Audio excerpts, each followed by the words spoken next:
안녕하세요. 사연에 빠지다의 DJ 민영입니다. 오늘도 두 가지 사연 준비되어 있으니 재미있게 들어주시고요. 구독과 좋아요 버튼도 꼭 눌러주세요. 그럼 오늘의 사연 함께 시작해 볼게요.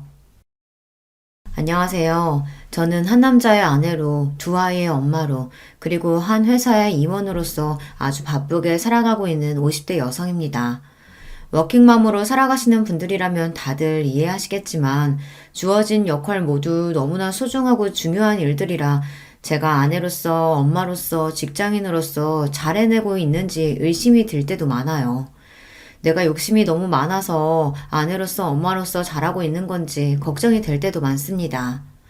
하지만 지금까지 훌륭한 직장인으로 사는 제가 여전히 멋지다며 엄지를 치켜올리는 남편과 일하는 엄마를 항상 응원해주는 아들, 딸 덕분에 힘내서 살 수 있는 것 같아요. 이렇듯 제 가족들은 직장인으로서의 제 가치를 인정해주며 서로를 보듬어주는 소중한 존재이지만 이런 저를 깎아내리지 못해 안달인 사람들도 있었습니다. 바로 제 동서되는 사람들이에요. 사람의 진정한 가치를 평가하지는 못할 망정 항상 눈에 보이는 성과에 집착하고 사람을 조건으로 따지는 동서들을 그래도 너른 마음으로 이해해 보려고 했지만 그것도 그럴 가치가 있는 사람한테나 통하는 일이더라고요. 그래도 제가 성격이 무던한 편이라 그러려니 늘 넘어가고는 했는데 정작 저보다 제 남편이 저를 깔아뭉개지 못해 안달인 동서들에게 아주 화가 많이 났던 모양이에요. 내 마누라 발끝에도 못 미치는 인간들이 감히 누구 앞에서 내 아내를 무시해? 내 도움 없었으면 사람 사는 꼴도 못 갖추고 살았을 것들이. 아주버님, 저희가 잘못했어요. 그냥 저희는 아주버님 조건에 비해서 형님 조건이 떨어지니까 안타까운 마음에. 이게 아직도 정신을 못 차리고? 고정하세요, 아주버님. 저희가 정말 잘못했어요. 저희 남편이 부처님 가운데 토박이라고 불리는 사람이거든요. 평소에는 늘 허허 웃는 낯이라 좀 얕잡아 보는 어리석은 사람들도 많은 편인데 저들 역시 제 남편을 그렇게만 봤겠죠. 하늘 무서운 줄 모르고 저 깔보다가 저보다 또 더 저를 아끼는 저희 남편에게 호되게 세상 매운맛을 본 동서들이었죠. 대체 어떻게 된 이야기인지 궁금하신가요? 지금부터 그 자세한 이야기를 들려드리도록 할게요. 저희 남편은 삼형제 중 장남으로 태어났습니다. 형제 모두 머리가 좋은 편이라서 좋은 학교 나와 좋은 대학에 들어갔고요. 그 중에서도 제 남편이 공부 머리가 제일 좋았어요. 셋 중에서도 군계 일학이었죠. 대학도 가장 좋은 곳을 나왔고요. 저 역시 남편과 마찬가지로 저희 친정에서 가장 공부를 잘하는 자식이었습니다. 아무래도 대학 동기로 만나 남편과 유난히 마음이 잘 맞았던 것도 첫째로 태어나 집안 기대를 한껏 받으며 자랐다는 공통점이 있었기에 가능했던 것 아닐까 싶습니다. 저에게는 도련님이 되는 둘째 시숙과 셋째 시숙 역시 캠퍼스 커플로 만나 결혼까지 이르게 된 경우였어요. 아무래도 다들 비슷한 사람끼리 만나기 마련이니 그게 자연스럽기는 하죠. 하지만 맞이인 저희가 가장 먼저 결혼한 건 아니었습니다. 남편도 마찬가지지만 제가 일에 욕심이 좀 많은 편이거든요. 대학 졸업하고는 대학원에 진학한다고 박사학위까지 마친 후에는 제 커리어 쌓느라 바빠서 결혼은 차일피일 미뤄지고 있었습니다. 당시 제 나이를 고려하면 슬슬 혼기가 넘어가고 있었어요. 처음에는 공부 욕심 많은 큰딸 뜻에 군말 없이 따라주시던 저희 친정 부모님조차 이제는 일 좀 그만하고 시집 갔으면 하고 내심 바라셨습니다. 하지만 그런 저를 항상 지지해주고 같은 사회인으로서 존중해준 것이 바로 남편이었어요. 나 당신 일 욕심 많은 거 좋아. 처음부터 모르고 연애 시작했던 것도 아니고 당신같이 능력 있는 사람이 시집 간다고 그 좋은 머리에 집안에만 틀어박히는 게 오히려 사회적인 낭비야. 난 언제고 기다릴 수 있으니까 걱정하지 말고 당신 하고 싶은 거 다 해. 저도 저지만 그 사람도 장남인데 잘난 장남이 여자친구 기다려준다고 홍기가 넘어가도록 장가갈 생각을 하지 않으니 시부모님 속이 어지간히 타실 거였어요. 그럼에도 불구하고 저한테까지 아쉬운 소리 들리지 않도록 남편이 참 신경을 많이 썼습니다. 다시 태어나도 저 사람이 내 짝이다 싶을 정도로 저를 많이 배려해준 사람이죠. 사정이 이렇다 보니 남편 동생들이 형님을 앞지르고 먼저 결혼을 하게 된 거죠. 특히 둘째 시숙의 경우에는 예정보다 이르게 아이가 먼저 생기는 바람에 결혼을 서두르게 되었습니다. 한 해 후배와 교제 중이던 둘째 시숙은 이제 막 취업을 해서 모아둔 돈도 변변치 않은 상황이었어요. 둘째 동서가 둘째 시숙이 군대 가는 동안 대기업에 취직을 하긴 했지만 이제 연차 얼마 되지도 않은 직원이 덜컥 임신까지 해서 자리를 비우게 되었으니 동서도 여간 회사 눈치가 보이는 게 아니었을 거예요. 둘 다 아직 사회에서 제대로 자리를 잡지 못한 상황이었지만 점점 배는 불러가고 있으니 결혼을 미룰 수 있는 상황도 아니었죠. 그렇게 둘은 결혼할 여건도 제대로 갖추지 못한 상황에서 서둘리 결혼을 하게 되었습니다. 셋째 시숙 사정도 그리 다르지는 않았습니다. 그래도 결혼 당시에 셋째 동서가 대기업 취직 후 돈을 좀 모으긴 했으나 문제는 셋째 시숙이었어요.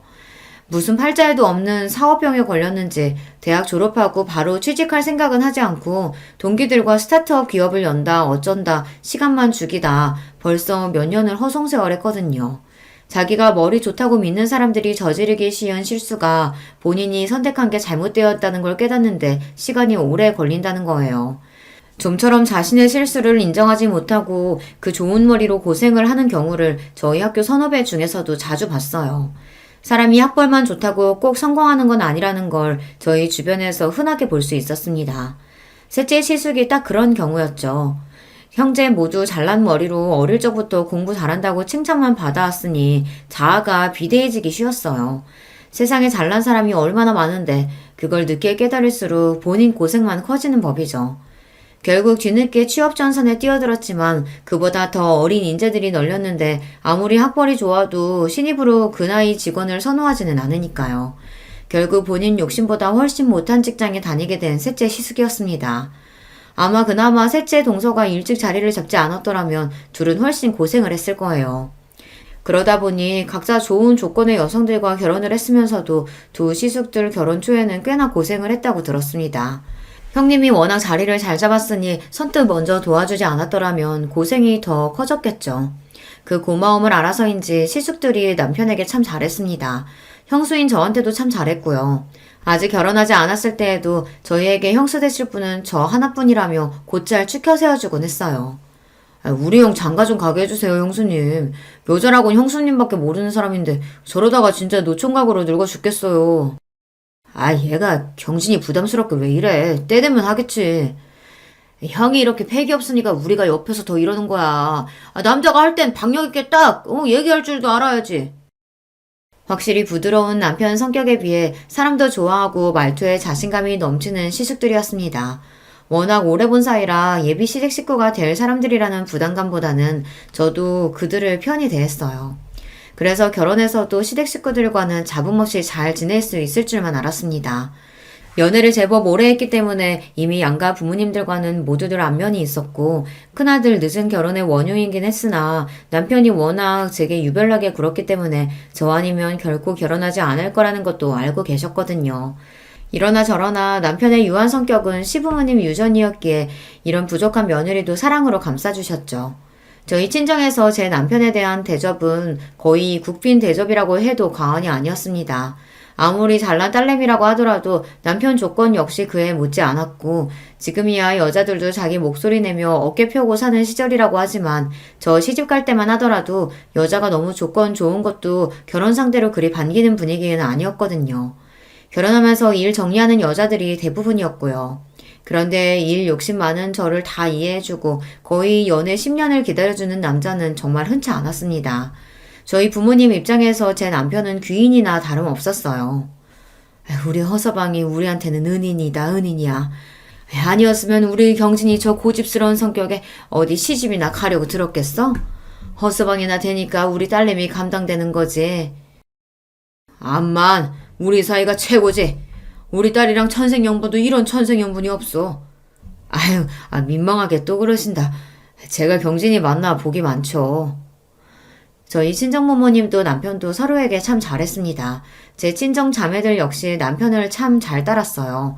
똑똑한데 잘난 남편답지 않게 잘난 척 할 줄도 모르고 그저 서글서글한 사람이었으니 동생들이 잘 엉겼죠. 남편이 아들 부잣집 맞이였다면 저는 딸 부잣집 맞이였어요. 제 동생들 입장에서 남편은 그야말로 꿈에 그리던 오빠의 이상형이나 다름없었어요. 제 언니보다 형부를 더 잘 따르는 건 예견된 일이었습니다. 애들 때문에 정신이 하나도 없지? 어째 자기만 보면 어리광이 느는 것 같아. 나야 형부라고 불편하게 생각 안 하고 편하게 대해주니까 좋지. 나 자기 가족들이랑 어울리는 거 진짜 좋아하는 거 알잖아. 어쩜 말도 저렇게 이쁘게 하는지 역시 제가 선택한 남자였습니다. 많이 배운 여자, 먹물 많이 찬 여자는 드세서 좋은 신부감 되기는 글렀다는 말을 창피할 줄도 모르고 하는 제 주변 가부장적인 남자들과는 차원이 다른 남자였습니다. 친정 부모님 말씀이 틀린 게 아니었어요. 남편이 아니었다면 애초에 결혼할 생각도 들지 않았을 겁니다. 그렇게 남편의 삼형제 중 가장 늦게 저희가 웨딩마치를 올리게 되었습니다. 그날은 양가 부모님들이 모두 눈물바람이었어요. 양쪽 집안에서 저희 결혼을 너무 기다리셨습니다. 남편은 그럴 만한 가치가 있는 일이었다고 했지만 제 욕심 때문에 양가 부모님은 물론 남편까지 너무 기다리게 한 것 같아 죄송스러웠어요. 그런 만큼 결혼해서 시부모님께도 그렇고 남편에게도 그렇고 정말 잘하리라고 굳은 다짐을 먹었습니다.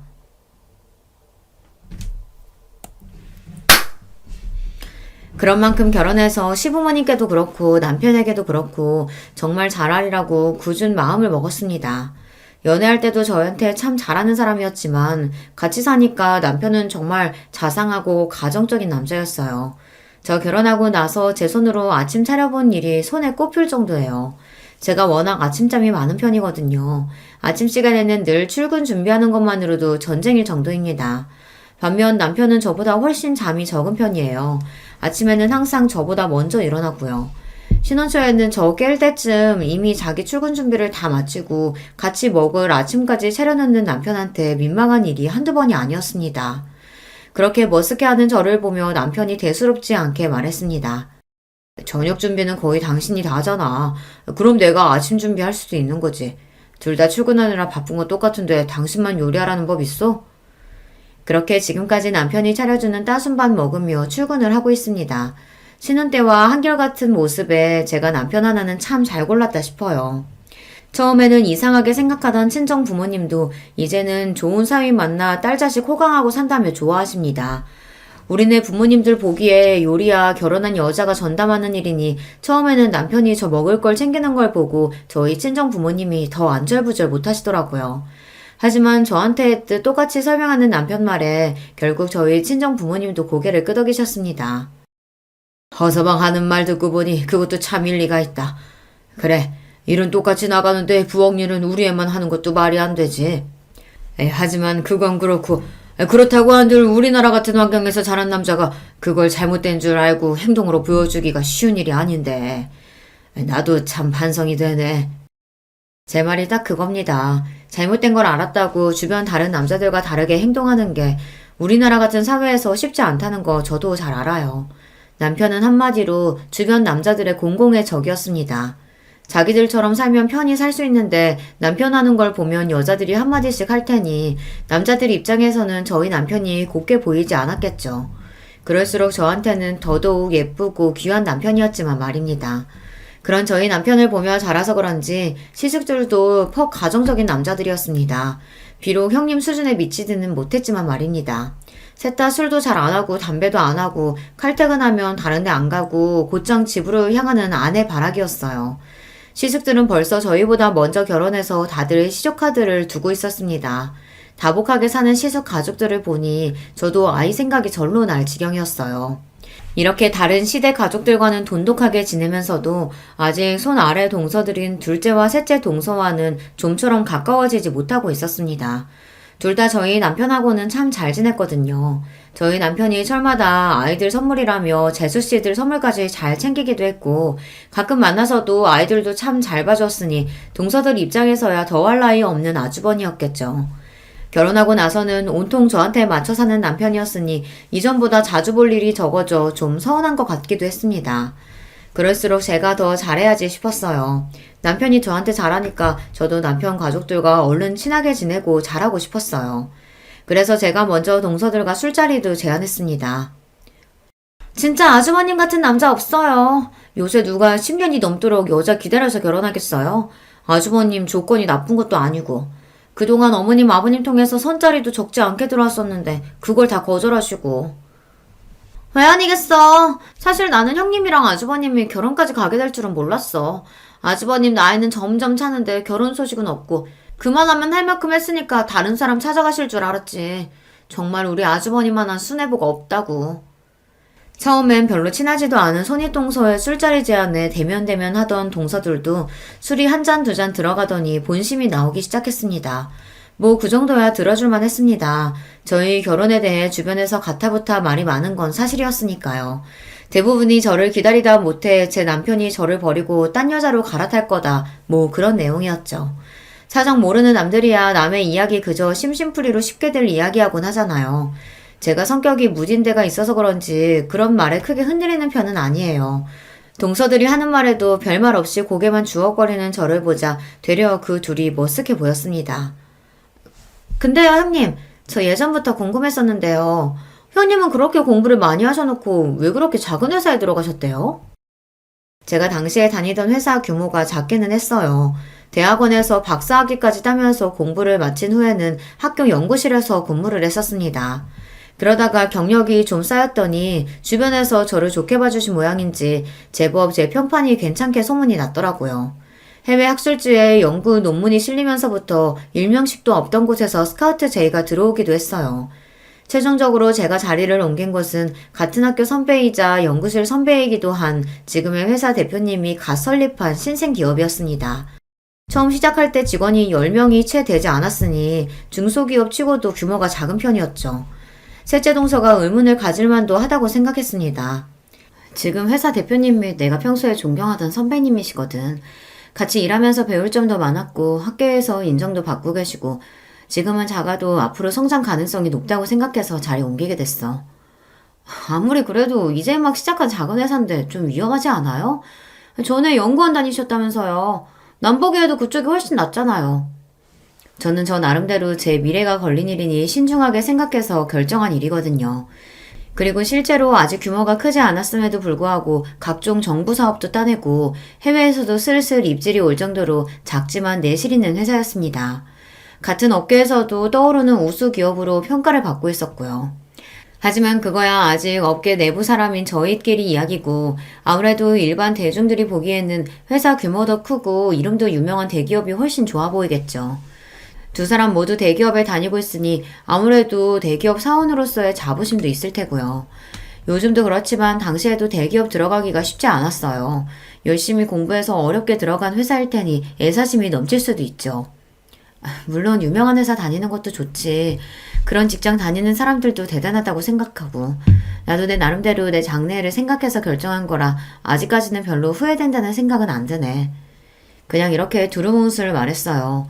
괜히 대기업 다니는 동서들 심기 거스르고 싶지도 않았고 아무래도 저희 회사가 전문 분야를 다루고 있다 보니 그걸 일일이 설명하는 것도 술자리 화제로는 어울리지 않는 것 같아서요. 그리고 그 얘기는 어영부영 마무리가 되었습니다. 그거 말고도 화제거리야 많으니까요. 형님, 아이 계획은 있으세요? 아주버님이나 형님이나 이제 나이가 적지 않으신데 이제 더 미루면 안 되지 않겠어요? 그래야지. 생기면 생기는 대로 낳을 생각이야. 생기면 대로 낳는다뇨. 형님 이제 그러실 나이 아니에요. 일 그만두고 임신 준비만 해도 늦는다고요. 당시 제 나이가 30대 중반을 향해 가고 있었습니다. 지금으로서야 30 넘어 결혼하는 경우가 대부분이니 늦었다고 하기도 민망한 나이지만 저 결혼한 지 얼마 안 된 시점만 하더라도 초산의 제 나이인 산모는 드물긴 했습니다. 그래서 결혼하면서 남편보다 제가 먼저 아이 이야기를 꺼내기도 했어요. 물론 남편인 괜히 제가 스트레스 받을까봐 너무 급하게 생각하지 말고 기다려보자고 하긴 했지만요. 그래서 저 역시 가급적이면 아이가 얼른 생겼으면 했지만 제 일에 대한 이야기까지 건드리는 건 좀 불쾌했어요. 말씀드렸다시피 제가 일욕심이 있어서 지금까지 공부하고 커리어 쌓느라 결혼이 늦어진 건데 결혼과 출산 때문에 그걸 놓을 생각은 전혀 없었습니다. 걱정해주는 건 알겠는데 다른 건 몰라도 일만큼은 뭐라고 안 했으면 좋겠어. 나한테는 정말 중요한 문제거든. 아이 가지기 위해서건 낳고 나서건 일 그만둘 생각은 전혀 없어. 동서들도 조카들 낳고도 회사 잘 다니고 있잖아. 그거야 저희는 애들 낳을 때 나이가 어리기도 했고 또 저희는 대기업 다녀서 회사 복지도 잘 되어 있잖아요. 아무래도 중소기업이랑은 다르죠. 제가 중소기업에 다니기는 했지만 저희 회사 복지도 대기업 못지 않았어요. 애초에 선배 회사에 들어갈 때 그런 부분도 고려를 안 한 게 아니거든요. 작은 회사 들어가서 노동력 착취당하고 고생하던 친구들도 있었기에 그런 부분에는 예민한 편이거든요. 선배는 당시로는 흔치 않게 유학 경험도 있고 그런 부분에서도 선진적인 데가 있었습니다. 지금은 흔한 형태이지만 전 직원들에게 회사 지분 일부와 인센티브를 제공하기도 했고요. 현재보다 미래가 기대되는 회사이기에 이런 점들이 모두 매력 포인트로 다가왔습니다. 한마디로 동서들에게 그런 걱정을 들어야 할 필요는 없었다는 거예요. 어쨌든 그런 점들 또한 일일이 설명할 필요는 없다고 생각했기에 그것도 그냥 그렇게 넘겼습니다. 이래저래 걸리는 부분들은 좀 있었습니다만 이만하면 생각보다 그 자리가 그렇게 힘들지는 않았다고 생각했어요. 비록 자신들이 다니는 대기업에 대한 자부심이 좀 지나쳐서 다른 사람 일자리를 좀 업심여기 있는 경향이 있다고 느껴지기는 했으나 그런 사람들이야 워낙 많이 봐서 그러려니 하기도 했고요. 그리고 내내 직업인으로서만 산 저보다는 직장 경험과 결혼 생활을 모두 겪어본 동서들이 하는 말이 더 현실에 기반하고 있지 않을까 싶기도 했어요. 비록 그 둘이 제 손 아래 동서라고 하지만 결혼 생활을 저보다 훨씬 길게 한 사람들이니 손이 하면서 있지도 않은 권위를 내세울 생각도 없었고요. 무엇보다도 실전에서는 경험이 깡패 아닙니까? 결혼 전에 몇 번 보지 못해서 둘을 잘 알지는 못했지만 그래도 그 두 사람이 손이동서인 저와 일부러 잘 지내지 않으려고 하는 게 아니라면 제게 공격적으로 나올 이유가 없었으니 결국엔 다 저 좋으라고 하는 소리겠거니 했습니다. 그런데 남들 귀에는 별로 그렇게 들리지 않았나 봐요. 그러고 나서 얼마 지나지 않아 명절을 맞이해 시댁에 온 가족이 모였습니다. 저희 친정은 저보다 일찍 결혼한 여동생들이 있긴 해도 아직 아이가 없어서 명절이라고 그렇게 시끄러운 편이 아니에요. 그런데 시댁에는 아이들도 여럿이다 보니 북적북적한 게 제법 텔레비전에서 나오는 명절 분위기가 나더라고요. 좀 정신이 없기는 했지만 이것도 나름 명절답고 괜찮다 싶었습니다. 차례 지내고 할 일 다 끝나고 나니 다들 맛있는 거 먹으면서 서로 근황도 전하고 이야기꽃을 피웠습니다. 얼마 전 동서들끼리 술자리를 가졌다는 말에 둘째 시숙이 너스레를 떨었습니다. 형수님, 저희는 쏙 빼놓고 여자들끼리만 술 마시고 서운합니다. 도련님도 참, 저희는 저희끼리도 자주 봤잖아요. 다들 부인들이 어찌나 예쁜지 잘 보여주지도 않는 바람에 이렇게라도 얼굴 보고 대화 좀 했어요. 그래서 여자들끼리 즐거운 시간 보내셨어요? 그럼요. 서로 얘기도 많이 하고 특히 동서들이 내 걱정 많이 해주길래 내가 도움이 많이 됐어요. 걱정? 아, 우리가 아직 아기가 없으니까 아무래도 동서들이 걱정이 됐나 봐. 내가 다니는 회사가 작으니까 아이 준비하면서 다니기 힘들까 싶어서 걱정도 해주고. 아무래도 결혼 선배님들이시니까 내가 미처 생각하지 못했던 부분들 얘기도 많이 해주더라고. 저는 정말로 호의로 받아들여서 이야기를 한 건데 두 동서 표정이 당황스러움으로 물들었습니다. 남편을 포함한 삼형제 얼굴도 뭔가 애매하더라고요. 그제야 내가 꼬아 얘기한 걸 굳이 쫙쫙 펴서 들은 건가 싶었습니다. 상황이 뭔가 요상하게 돌아가기 시작하자 남편이 애써 굳힌 얼굴을 풀고 말했습니다. 우리 재수씨들이 손희 형님 들어오셨다고 이래저래 걱정이 많으셨나 보네. 그래도 이 사람이 똑부러진 사람이라 걱정하실 일은 없을 거예요. 더군다나 남편인 제가 이 사람 능력 있는 걸 이렇게나 좋아하는데 걱정하신 만큼 제가 더 잘하겠습니다. 특히나 제가 능력 있는 걸 좋아한다는 부분을 힘주어 말하는 남편이었습니다. 한마디로 내 아내 직장 문제 가지고 왈가왈부하지 말라는 경고나 다름없었어요.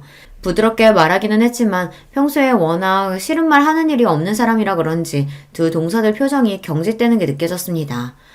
아니, 저희는 그냥 걱정이 돼서요. 아주버님이 여기서 어떻게 더 잘하시겠어요? 평소에도 그렇게 잘하시면서. 그럼요. 저는 두 분 닮은 조카 얼른 보고 싶은 마음에 말씀드린 거예요. 급히 수습하는 둘을 보자니 내가 눈치가 없었구나 싶었습니다. 저 둘이 설마 저를 견제하리라고는 생각도 못했거든요. 이미 이 집 식구로 잘 자리 잡은 사람들이고 아직 잘 알지도 못하는데 그럴 이유가 있겠나 제가 너무 단순하게 생각한 거죠. 동서지간이라는 거 생각보다 참 복잡한 거더라고요. 단순한 인간관계를 지향하는 저로서는 좀 이해하기 힘들었지만 그래도 아직은 좋은 게 좋은 거라고 모두와 잘 지내고 싶었기에 다음에는 이런 화제 꺼낼 때 좀 조심해야겠다 싶었습니다. 좀 그렇네. 남의 직장 이야기는 그렇게 경솔하게 하는 게 아닌데. 집에 돌아와서까지 답지 않게 기분 나쁜 티를 내는 남편이었습니다. 자기 일로는 참 무던한 사람인데 저나 나중에 태어난 아이들 문제로는 민감한 데가 있더라고요. 하지만 결혼 후에 처음으로 보는 남편 모습이었기에 저는 남편이 좀 예민하게 반응하는 게 아닌가 하고 생각했습니다. 아까 얘기 잘해놓고 뭘 아직까지 마음에 담아두고 그래. 내가 문제가 아니라 당신 기분 나쁘지 않았어? 난 솔직히 아까 동서들 반응 보고서야 그게 내 신경 긁으려고 한 얘긴 줄을 눈치챘어. 나도 참 눈치 없다, 그치? 웃어넘기는 저를 보고 자기가 더 미안한 표정을 짓는 남편이었습니다. 아무렴 제가 아니라 남편이 나서서 한 소리 했는데 또 이렇게 은근슬쩍 제 신경을 긁으려 들기야 할까 싶었습니다. 뭐 저 정도로 긁힐 제 신경이 아니긴 했지만요. 그런데 동서들 입장에서는 결혼 전에 한 번도 자기들한테 싫은 소리 한 적이 없었던 아주버님이 결혼하고 저런 소리를 한다는 게 다 제 딸처럼 느껴졌던 모양이에요. 그전에도 그들과 그리 잘 어우러지는 느낌은 아니었는데 저러고 나서는 은근히 저를 대화에서 배제하는 느낌이었어요. 결국 이렇게 되었구나 싶으면서도 솔직히 그럴 수도 있다고 생각했어요. 사람이 자기가 하는 일이 옳고 그르고를 떠나서 감정 상할 일을 겪었으면 아무래도 상대방에게 좋은 마음 먹기가 쉽지 않기는 하죠. 의도한 바는 아니었으나 어쨌든 시댁 모임 중에 분위기가 흐려진 것도 사실이었으니 할 수 없다 싶었습니다. 결혼하고 처음으로 맞이하는 시아버지 생신에 다시 온 가족이 시댁으로 모여들었습니다. 이 집 며느리가 되고 나서 처음으로 챙겨드리는 시아버지 생신이었으니 저도 신경을 많이 썼어요. 마침 연구 성과로 인센티브를 받은 직후라 주머니 사정도 넉넉했습니다. 평생 명품 한번 써본 적이 없다고 하시길래 용돈과 함께 명품 지갑과 넥타이 세트를 준비했습니다. 물론 명품은 시대를 막론하고 저렴한 적이 없었기에 그 당시에도 가격대가 상당했어요. 그러나 그렇다고 제 형편에 지나치게 무리한 것도 아니었어요. 그걸 알고 있으니 남편도 굳이 말리지 않는 게 아니겠습니까? 오히려 제가 이렇게 단단히 준비한 게 본인 면이라도 세워주는 것처럼 으스케하는 남편이었어요. 시아버지한테 명품 선물하는 며느리라니. 내가 역시 능력 있는 여자 제대로 잡았지. 호태훈이 아주 봉잡았다. 하여튼 너스레는. 남편 말에 민망하면서도 기분은 나쁘지 않았습니다. 부디 시아버지께서도 저렇게 좋아해 주셨으면 더 바랄 게 없겠다 싶었죠. 다행히 선물 받고 아버님이 아주 기뻐하시더라고요. 세상에 내 팔자에 명품을 다 써보고 내가 우리 큰며느리 덕에 아주 호강한다. 고맙다 아가. 내가 아주 평생 아껴 쓸게. 아휴 아니에요 아버님 별거 아니에요. 해지면 새 걸로 바꿔드릴 테니까 아끼지 말고 편하게 쓰세요. 와 우리 형수님 멋있다. 역시 능력자는 다르네.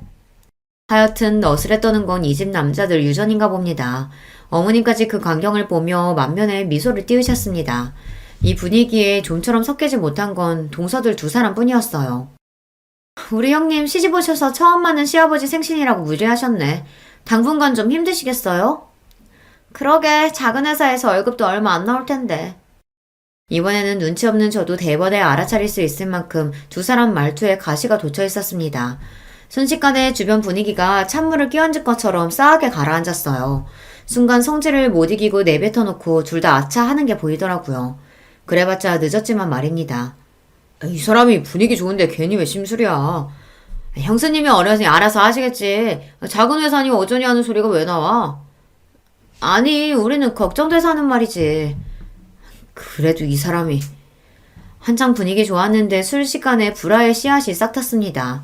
특히 시부모님 표정이 너무 안 좋더라고요. 너희들이 그렇게 말하면 내서 준비한 큰애 기분이 어떻겠냐? 받는 나는 또 어떻고? 그러게 말이다. 너희들 지금 너희 큰형님만 무안준 게 아니라 네 시아버지까지 물색 없는 사람 만든 거야. 좋은 날 이게 무슨 일이니? 중간에서 저만 괜히 새우등 터져서 안절부절 못했습니다. 그런 저를 보더니 남편이 제 손을 꼭 쥐고는 낮은 목소리로 말했어요. 제가 저번부터 말하고 싶었는데 대체 왜 그렇게 이 사람 직장을 까내리지 못해서 날린 겁니까? 이 사람 능력 업계에서도 알아주는 사람이고 그래서 지금 회사도 대표한테 직접 스카우트 받아서 좋은 대우 받으면서 간 거예요. 그래서 들어가면서도 과장 직감 단 거고요. 중소기업이라니까 무슨 구멍가게라도 되는 줄 아시는 모양인데 내실 있는 기업이라고 평판도 좋아요. 그런 거 다 떠나서 이전부터 어떻게든 이 사람 트집 잡으려고 하는 것 같아서 남편으로서 기분이 쏙 좋지 않네요. 앞으로는 더 조심하셨으면 합니다. 이제 아주 대놓고 경고하며 제 편을 드는 남편이었습니다. 동서들이 말실수한 게 있으니 아무도 그 말에 의의를 제기하지 않으셨어요. 방금 건 저도 동서들이 선 넘었다 싶었습니다. 제가 마음에 들지 않는 건 들지 않는 거고 굳이 어른들 들리시는 데에서까지 저러는 건 지나쳤죠.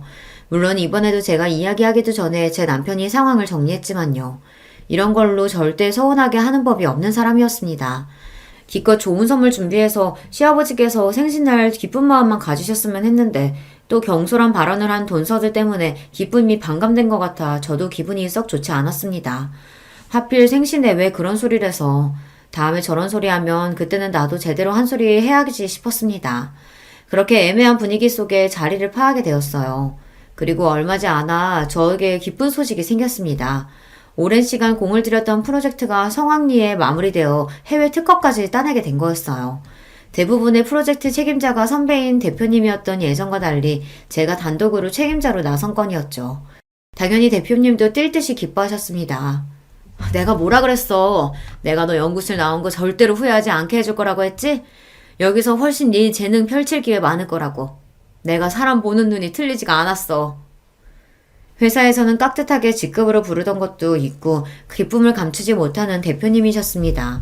저 역시 뿌듯했어요. 연구실 시절 제 이름으로 논문 기재에 성공한 적이 있기는 해도 이렇게 눈에 띄는 성과는 저도 처음이었으니까요.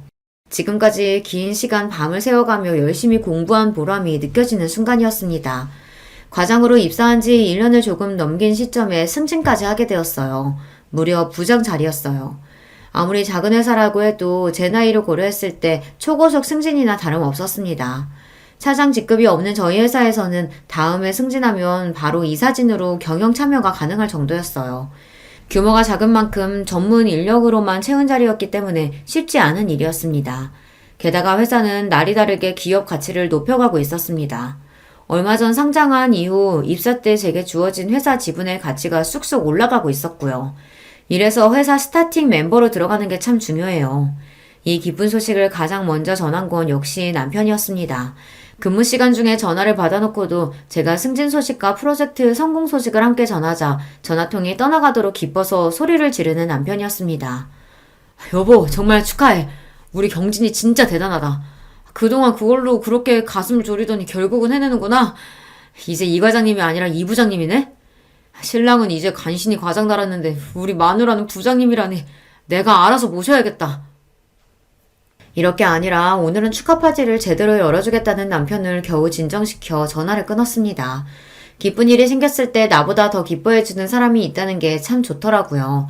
역시 이 사람과 결혼하길 잘했다는 생각에 뿌듯했습니다. 신이 난 남편이 사방에 전화를 돌리는 바람에 온 식구들이 제 승진 소식을 당일에 접하게 되셨어요. 친정이고 시댁이고 할 거 없이 말입니다. 친정 부모님과 시부모님들이 다들 고생했다며 내일처럼 기뻐해 주셔서 몸둘 바를 모르겠으면서도 기분이 좋았어요. 이제는 내 새끼 잘했다며 칭찬해 주시는 분들이 두 분 더 늘어나셨으니까요. 시숙들 역시 축하 전화를 걸어왔습니다. 우리 형수님 진짜 대단하다. 나는 부장님은 배불뚝이 중년 아저씨나 돼야 되는 건 줄 알았는데 우리 형수님은 벌써 관리직급이네요. 나 아는 중에 가장 출세한 사람이 형수님인 거 알아요? 우리 파티해야죠, 파티. 이런 경사에. 아휴, 파티는 무슨. 축하해 주신 것만으로도 감사해요. 한사코 거절하는 저에게 파티를 해준다고 난리가 난 둘째 시숙이었습니다.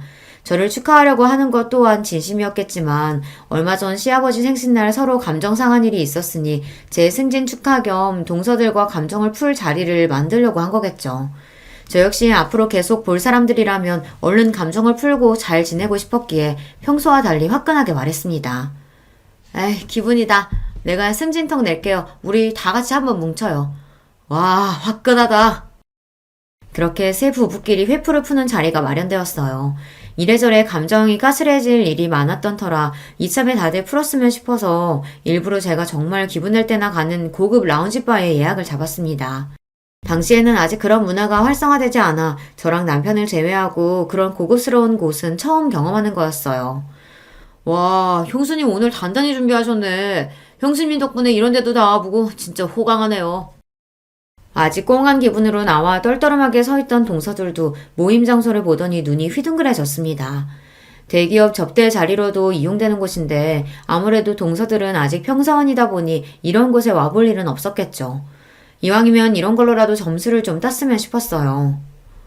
와, 이 양주 진짜 비싼 건데 병째로 마셔도 괜찮아요? 저 오늘 좋은 날이잖아요. 오늘은 마시고 싶은 거 다 마셔도 상관없으니까 가격 보지 말고 원 없이 드세요. 분위기도 더할 나위 없이 좋았어요. 저나 남편이야 그날 기분이 최고였고 쭈뼛하던 동서들도 좋은 술 한 모금씩 넘기고 나니 표정이 좀 풀어졌더라고요. 남편은 이번 프로젝트 때문에 제가 얼마나 고생을 했는지, 승진한 마누라가 얼마나 대단한지 팔불질처럼 자랑을 늘어놓느라 잔뜩 신이 나 있었습니다. 그렇게 다들 화기애애하게 이야기를 주고받는 동안 동서들 술 마시는 속도가 점점 빨라지고 있었어요. 처음에는 오늘 술이 좀 받는가 보다 하다가 나중에는 저대로 놔둬도 괜찮나 걱정이 되더라고요. 그래서 동서에게 걱정스러운 마음에 한마디 건넸습니다. 동서, 괜찮아? 물도 좀 마셔가면서 천천히 마셔. 왜요? 막상 비싼 술 사려니까 아까워요? 가시돋친 둘째 동서 말투에 순간 주변이 조용해졌습니다. 아, 또 시작이구나 싶었죠. 어째 오늘은 좀 조용히 넘어가나 싶었는데 이 정도로 동서들 심술을 달래기에는 역부족이었나 봅니다. 그래도 어지간하면 잘 넘기려고 다시 부드럽게 말했습니다. 아깝긴 축하해줘서 고마워서 한턱 내는 건데. 중소기업 부장이 뭐 그렇게 대단한 자리라고 내가 축하식이나 해요? 저 사람이 하도 닥달하길래 어쩔 수 없이 나온 거예요. 어떻게든 분위기를 풀어보려던 제 노력은 숲으로 돌아갔습니다. 그쯤 되니 저도 그냥 될 대로 되라 싶더라고요. 언제까지 제가 동서 기분을 맞춰주겠습니까? 동서, 축하해줄 생각 없으면 그냥 거절하지 그랬어. 꼭 그렇게 꼬아서 말해야겠어? 이제 본심 나오시나 보네. 왜요? 저희가 축하 안 한다니까 안 입고 오세요? 아니 근데 대기업 때는 저희 입장에서야 중소기업 부장 별거 아닌 건 당연한 거 아니에요? 당신 진짜 미쳤어?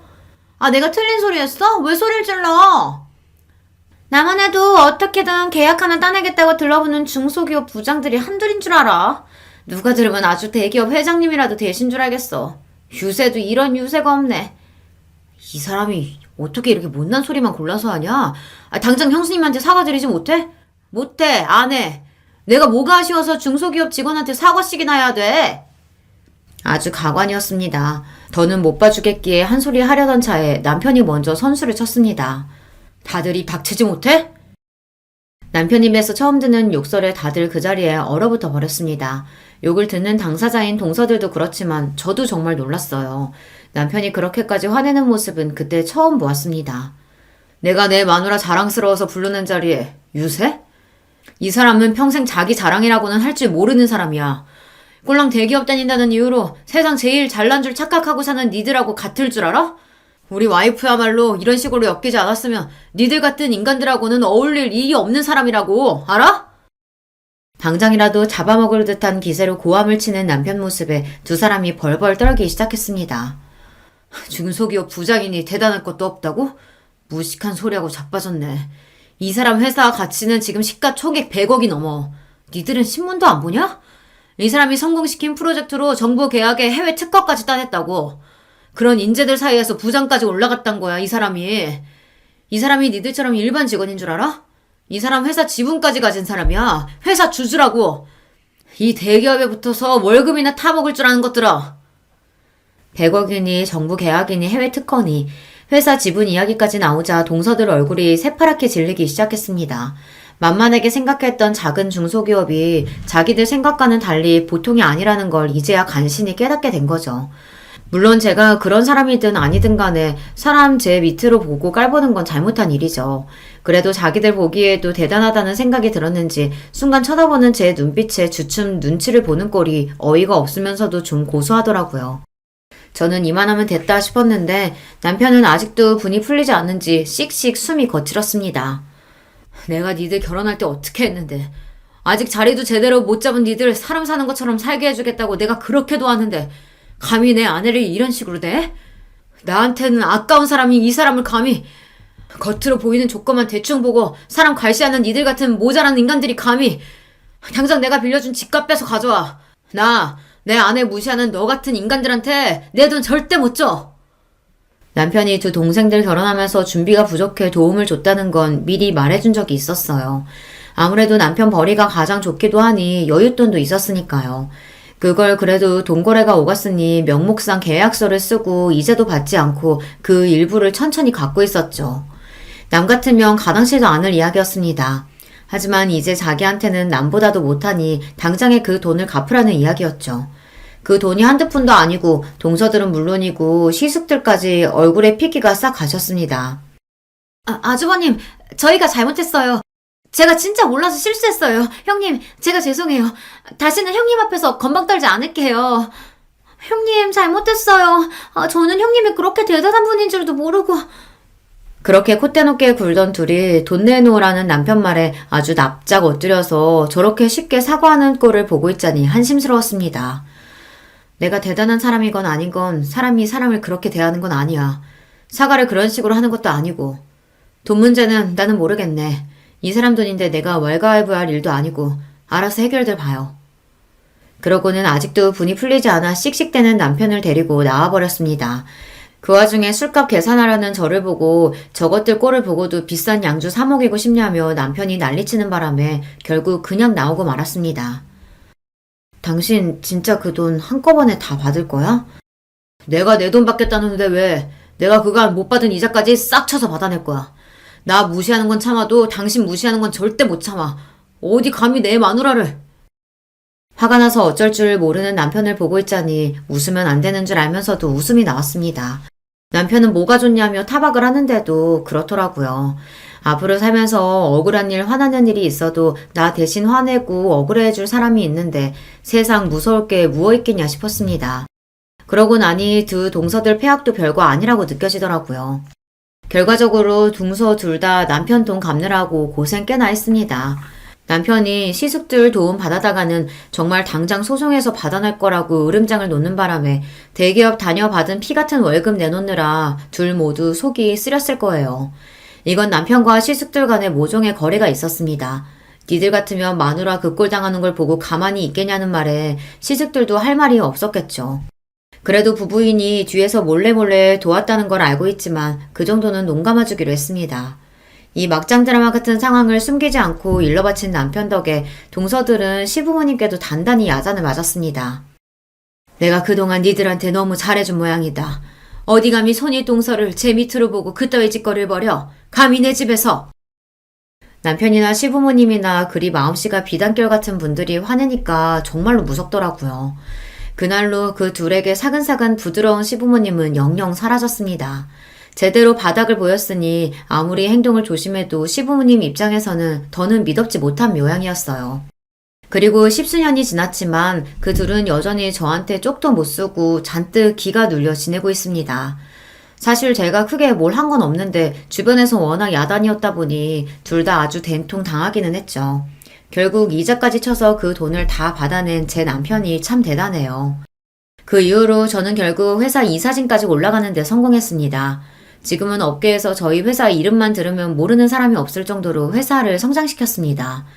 여전히 대기업에 비하면 직원 수는 적은 편입니다만 그래도 지금은 직원 수가 거의 200여 명에 육박할 정도로 규모가 커졌습니다. 제 연봉이나 회사 지분 가치를 따지면 여느 대기업 이사들에게도 뒤지지 않을 정도입니다. 동서 둘은 그리고 채 10년도 채우지 못하고 회사를 나오게 되었어요. 아무래도 평사원은 많고 관리직까지 승진하는 사람은 소수이다 보니 남자들도 40대에 들어서면 대기업에서 명예퇴직하는 경우가 많죠. 아이까지 있고 승진에 실패한 동서들이 끝까지 대기업에서 살아남기는 힘들었을 겁니다. 대기업 다니는 게 평생 가장 큰 자랑인 두 사람이었는데 결국 이 나이까지 왕성하게 사회활동하는 사람은 저뿐이네요. 회사 그만두고 둘 모두 급격히 기가 죽은 탓에 오히려 이제는 짠하게 느껴지기까지 합니다.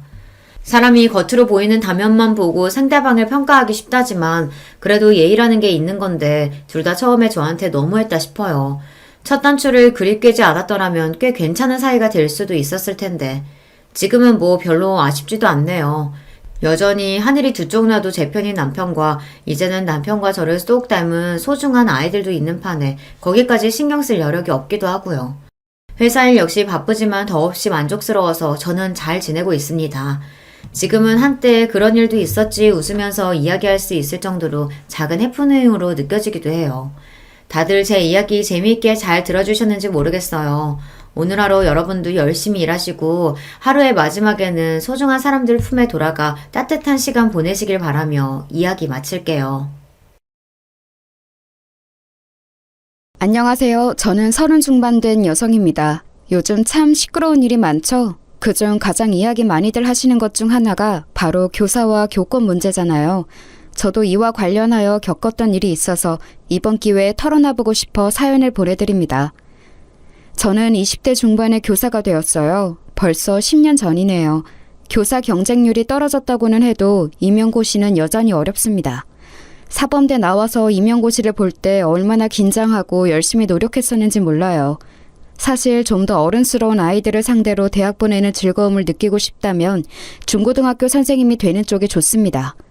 사실 중고등학생쯤 되면 뛰어난 아이들은 정말 뛰어나서 선생님에 대해 예의를 잘 갖추는 아이들도 많아요. 물론 요즘 교권이 추락해서 교실 학생들 전반적인 수준도 떨어지기는 했지만 얌전하고 좋은 학생들도 여전히 있어요. 그런 아이들의 존재가 지워지고 피해를 입는 일이 많아져서 안타깝기는 하지만요. 그런데 저는 애초에 대학에 들어갈 때부터 초등학교 선생님이 되겠다고 마음을 먹었던 이유가 아이들을 너무 좋아해서였어요. 아직 중학교도 들어가기 전 유치원을 나와서 학교에 막 입학하는 그 조그만 아이들이 얼마나 귀여웠는지 몰라요. 그건 지금도 마찬가지고요.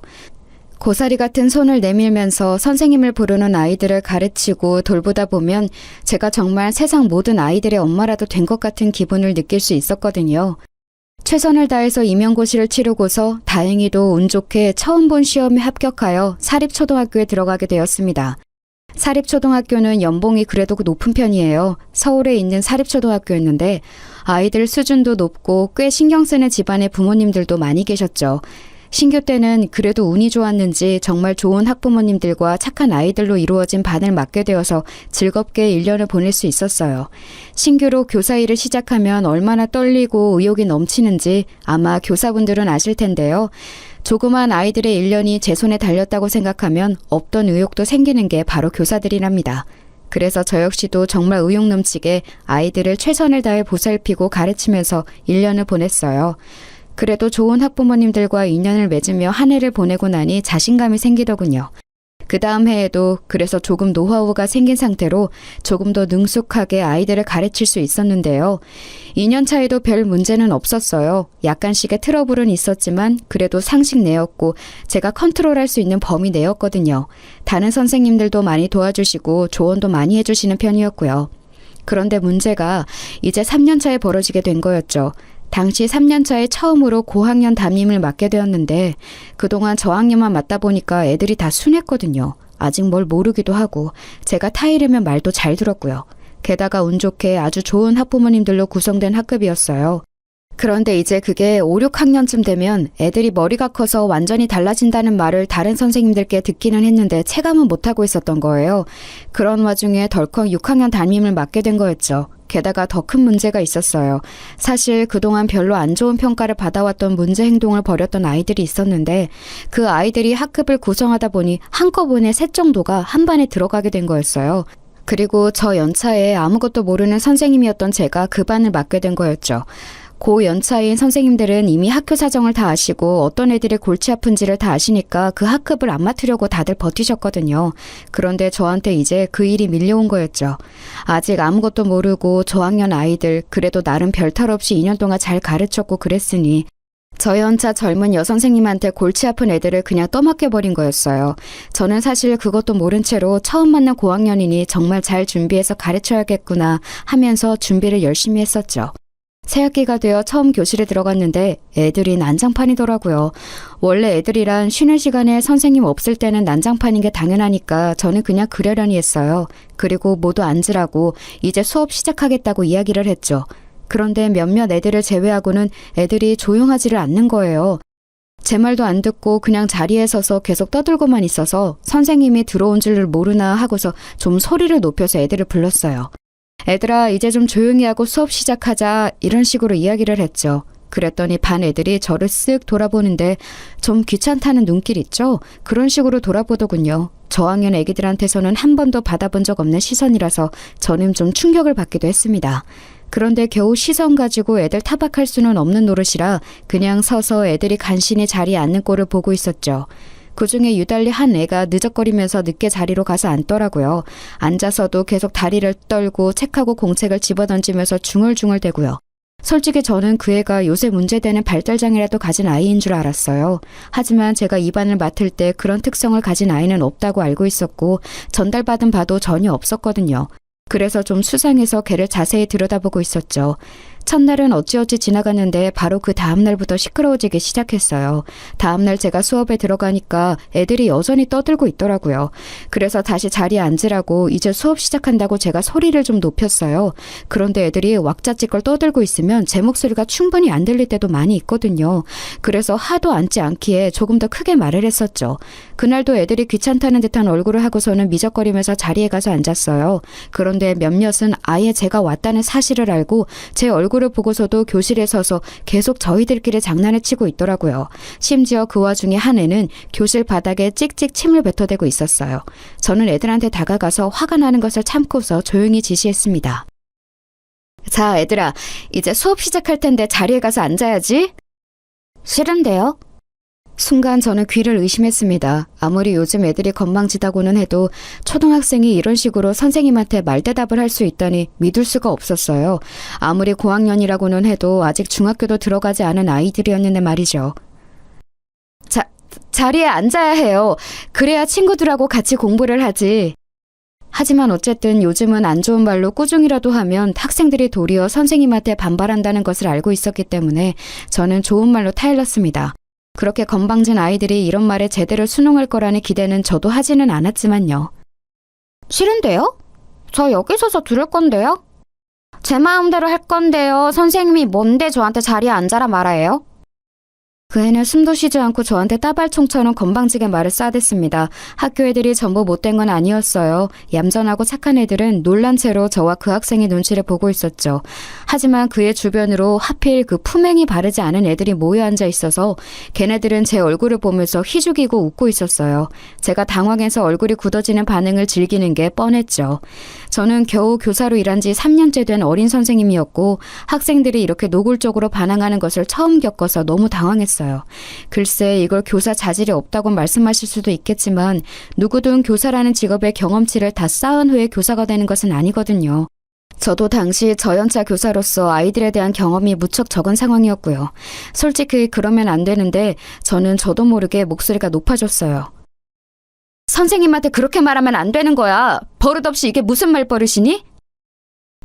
선생님 지금 저한테 소리치셨어요? 학생한테 소리 지르면 안 되는 거잖아요. 애가 빈정대듯이 말하는데 그때 기싸움에서 밀리면 정말 한 해 동안 아예 애들을 잡을 수가 없겠더군요. 주변에서 얌전한 애들도 숨죽이고 저희를 지켜보고 있었고 좀 못된 애들도 제가 지지 않고 소리를 높이니까 움찔한 기색이었어요. 어쨌거나 아직 중학생도 안 된 초등학생 6학년들이었으니까요. 저도 소리 높여서 큰 소리로 애들한테 말하면 자칫 아동학대로 걸릴 수 있다는 건 알았지만 절대 밀리면 안 될 것 같더군요. 내가 언제 소리를 질렀니? 선생님 목소리는 원래 크다. 그리고 너 지금 선생님한테 대들었으니 뒤로 나가서 10분간 서 있어라. 책 들고 가. 공부는 해야 하지 않니? 제가 엄한 목소리로 꾸짖으니 아이는 움찔하면서 제 눈치를 보았습니다. 아무리 건방진다고 해도 아직 어린애였어요. 사립초라서 아주 불량한 애들은 또 없었거든요. 사실 불안하기는 했어요. 요즘은 초등학교 고학년 애들도 선생님을 우습게 알아서 대들고 심지어 때리기까지 하는 애들도 있다는 건 알고 있었지만 그래도 저는 한 해 동안 애들 가르칠 걸 생각하면 물러날 수가 없더라고요.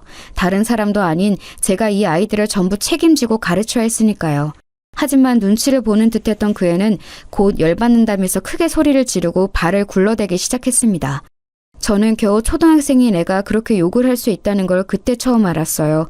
물론 요새 초등학생들이 정말 어른 못지않게 더러운 말도 하고 거칠 수 있다는 건 알았지만 눈앞에서 실제로 목격하는 건 완전히 다른 일이죠. 게다가 제가 가르치는 제 학급에 그런 애가 있다는 사실까지 알게 된 거였으니까요. 심지어 교실 바닥에 침까지 뱉더군요. 그런데 큰 소리가 나서인지 학기초라 복도를 이리저리 다니며 학급들을 살피던 교감 선생님이 창문 너머로 나타나셨어요. 다른 학급 애들도 숨죽이고 전부 뚫어져라 쳐다보고 있지. 교감 선생님 얼굴도 보이지. 저는 물러나지 않고 단호한 태도지. 이러니까 그 건방진 학생도 더 반항하기가 애매한지 씩씩대면서 뒤로 나가더군요. 제가 책을 가지고 가라고 했지만 책을 도리어 책상 위에 집어던지고서 책상 다리를 걷어차면서 나갔어요. 저는 너무 속이 울렁거리고 심장이 뛰었지만 침착한 척 다시 교탁으로 돌아와서 앞에 섰죠. 그러고 나서 책을 펴라고 하자 애들이 슬금슬금 눈치를 보면서 책을 다들 폈어요. 지금 제가 저 건방진 애하고 기싸움에서 이긴 것이라 애들이 제 말을 듣기 시작한 것이 느껴질 정도였죠. 창문 밖에서는 교감 선생님이 한참이나 지켜보다가 고개를 설레설레 젓고서는 곧 사라지셨어요. 10분이 지난 뒤 쿵쾅대면서 자기 자리로 돌아간 그 애는 노골적으로 불만을 표시하면서 책상에 엎드려서 제 얼굴도 보지 않더군요. 뭐 괜찮았었어요. 학급 다른 친구들의 공부를 방해만 안 한다면요. 문제는 그런 애가 하나 있으면 학급의 면학 분위기가 애초에 다 흐려져 버린다는 거였죠. 순하고 모범적인 대다수의 학생들이 그렇게 마음대로 멋대로 행동하는 아이 두세 때문에 공부도 하지 못하고 선생님에게 제대로 된 지도도 받지 못한 채로 피해를 보는 경우가 많거든요. 그래서 저는 그 애를 비롯해서 아까 저한테 빈정대는 눈길을 한 3명한테는 절대 기싸움에서 밀리면 안 되겠다는 생각이 들었어요. 사실 선생으로서 학생하고 기싸움을, 심지어 초등학생하고 기싸움을 이겨야 한다는 생각을 하는 게 너무 한심하긴 했습니다만 그렇다고 해서 여기서 밀릴 수도 없는 일이었죠. 그렇게 그날 수업이 모두 끝나고 나서 애들 가고 난 후 제 뒷정리를 하고 있는데 교감 선생님이 저를 부르시더군요. 손 선생, 내가 아까 지켜봤지만 앞으로는 그렇게 하면 안 돼. 무슨 말인지 알죠? 네? 어떤 거요? 아까 애한테 소리친 거 말이야. 걔 부모님이 좀 그런 분이거든. 언제 어떤 것으로 물고 늘어져서 1년 내내 골치 아프게 할지 모르는 일이라서 그래. 하지만 그렇게 하지 않으면 걔가 학급 분위기를 다 망칠 텐데요. 1년 내내 다른 애들이 피해를 정말 많이 볼 거예요. 걔가 들어간 학급은 어쩔 수가 없어요. 여태까지 계속 그래왔으니까. 그냥 손 선생도 포기하고 걔는 하고 싶은 대로 하게 내버려두는 게 좋아. 교감 선생님은 걱정스러운 얼굴이셨어요. 하지만 동시에 저는 교감 선생님 표정에서 긁어 부스럼 만들지 말아라 라는 의미도 읽을 수 있었죠. 그냥 걔를 내버려두기만 하고 6학년이니 딱 1년만 참으면 졸업시켜서 잊어버릴 수 있다는 뜻이기도 했을 거예요. 학교 현장에서는 정말 어쩔 수 없는 애들을 전학시켜버리거나 해서 학교에서 일단 나가기만 하면 그래도 잊을 수 있었으니까요. 졸업이 딱 1년 남았으니 그 기간만 버티면 된다는 거였죠. 하지만 저는 그럴 수는 없었어요. 그 건방진 학생 자신도 사실 문제죠. 아무리 건방을 떤다고 해도 겨우 초등학교 6학년생이잖아요. 지금 버릇을 고치면 그래도 향후 인생을 살아갈 때 많은 도움이 될 텐데 시도도 안 해보고 항복한 채로 그냥 포기해버릴 수는 없었어요. 게다가 제가 아주 저연차 교사였고 나름대로 청운의 꿈을 꾸고 있던 때였기에 더 그랬죠.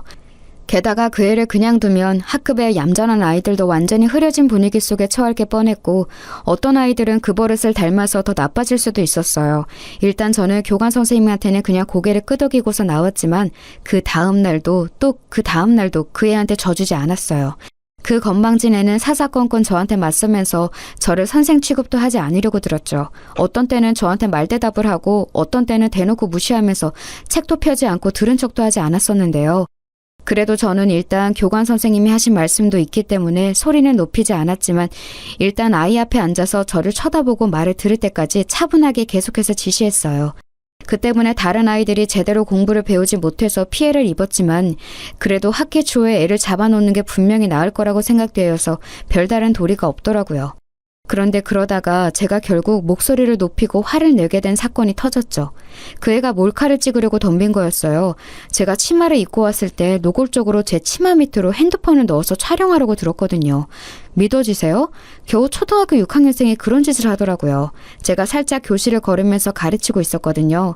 그런데 맨 앞줄에 앉은 그 녀석이 슬쩍 발을 내밀어서 제 쪽으로 뻗더라고요.